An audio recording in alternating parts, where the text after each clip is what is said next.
Good evening.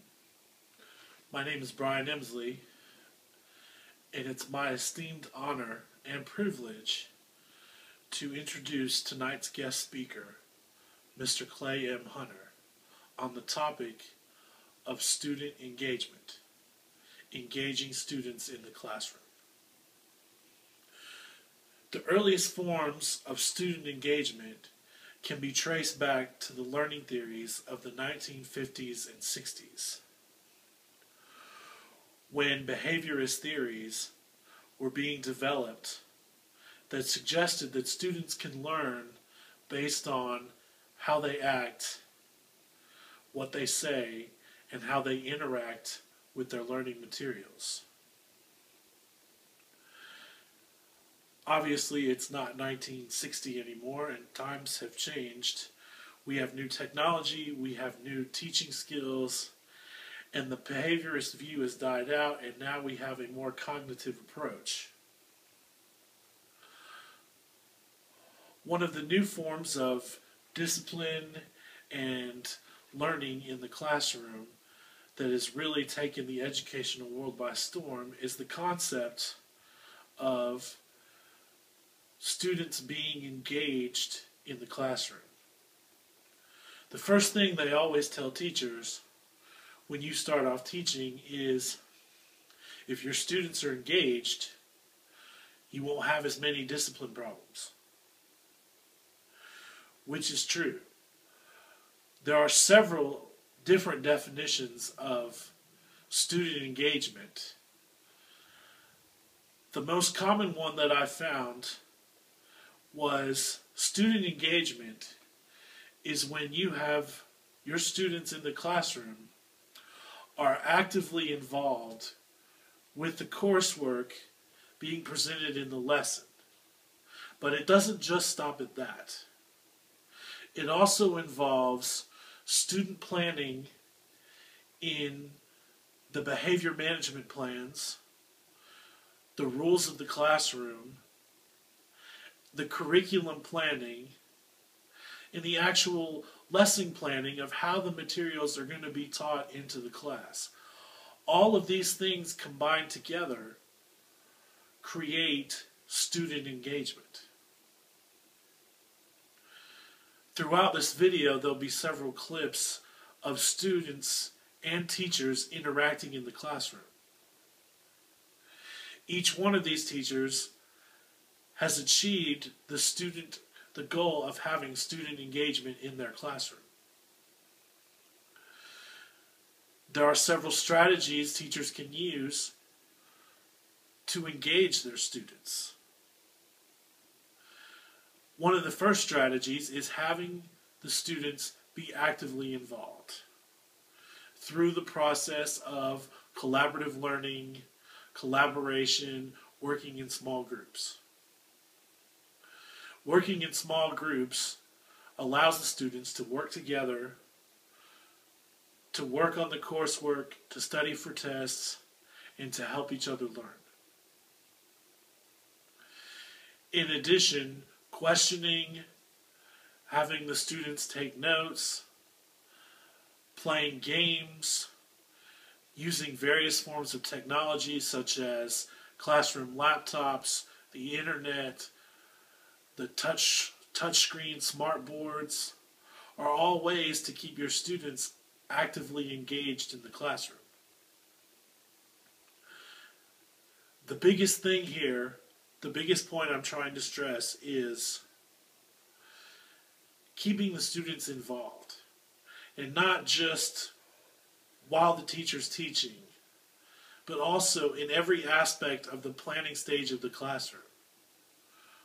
Writing rules, following the rules,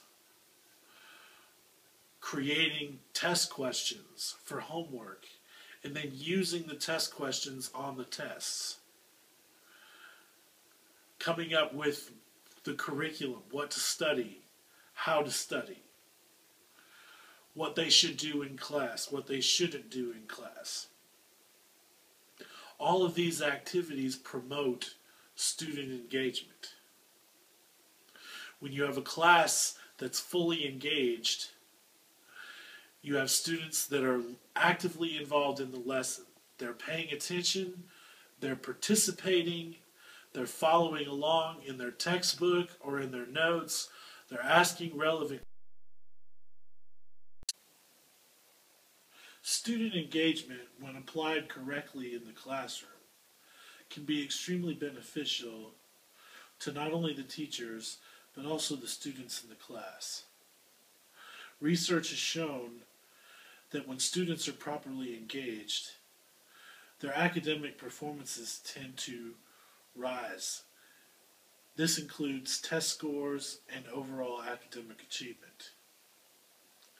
As you can see in the following examples, these teachers are using effective engagement techniques in their classrooms where all the students are paying attention and participating in the activities that the teacher is using in her lesson.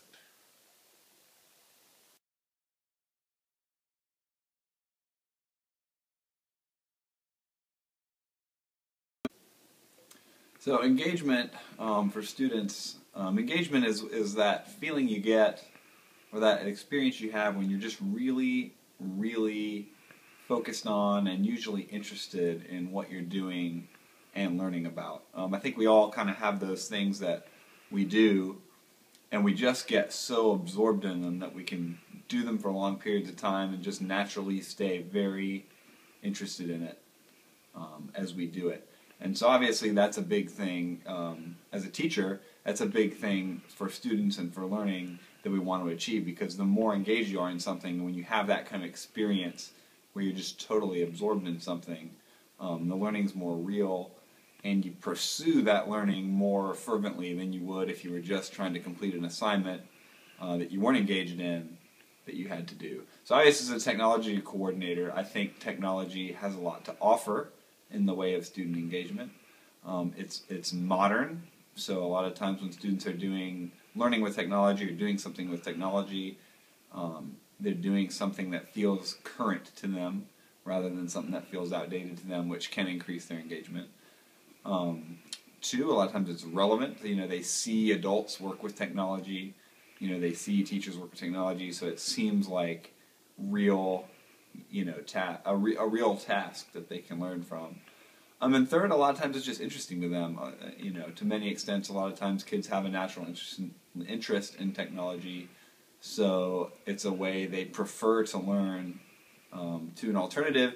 Even if it's not even that different from what an alternative would be, it can still seem sometimes more interesting to them. You can't assume that technology is automatically going to be engaging because it's not. But a lot of times it can really go a long way to helping these days.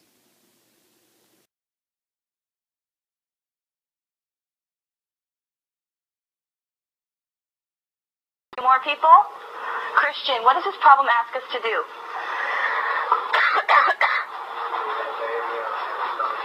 Write the area as a sum and as a product. Very good. Well, how am I going to write the area here as a sum or as a product? Lamberto. For the sum, just add all the... Very good. Very good. And for the product, Alejandro, what will we do? Very good. Now, on your papers for problems B, C, and D, what I'm going to have you do, you're going to draw a sketch. A quick sketch. I don't want you to take 10 years to draw these sketches, guys, okay? They don't have to be beautiful pieces of art. They just need to be quick sketches of your tiles. And in your sketches, I want you to label each of the tile pieces. So, for example, what would this one be? X squared. This? And then X. And then... just like we saw earlier when Nubia came up and when a couple other people came up. Same thing. You're going to label your sketch, and then on the outside, what are you going to do? X. 1, 1. 1, 1. 1, 1, 1. X, X. Good. You're labeling the length and the width.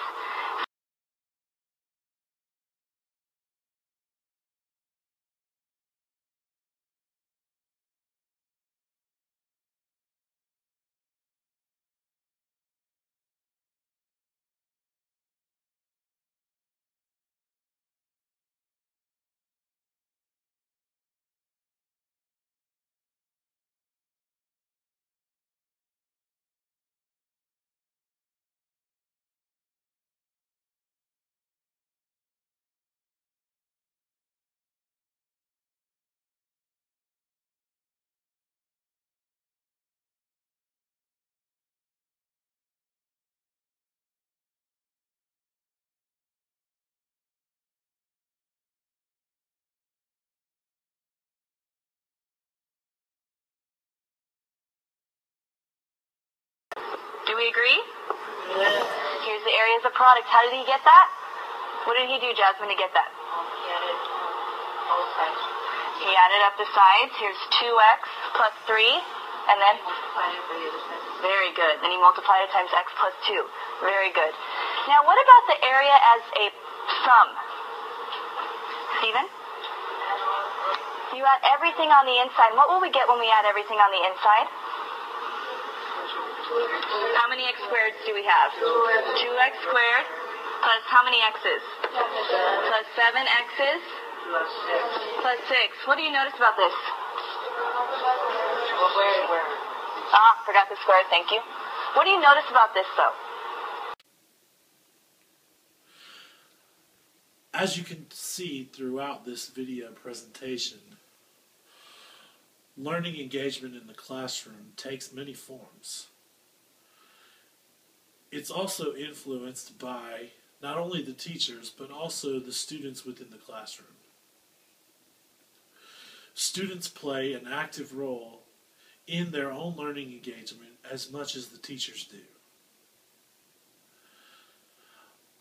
It is now my esteemed pleasure to introduce today's featured speaker at the conference. His name is Mr. Clay M. Hunter, former principal at South Gwinnett High School and current area superintendent at Atlanta City Public Schools. He will be speaking to us on the subject of student engagement in the classroom and what skills and strategies can be used to better obtain student engagement in the class. Thank you, and let's welcome Mr. Hunter.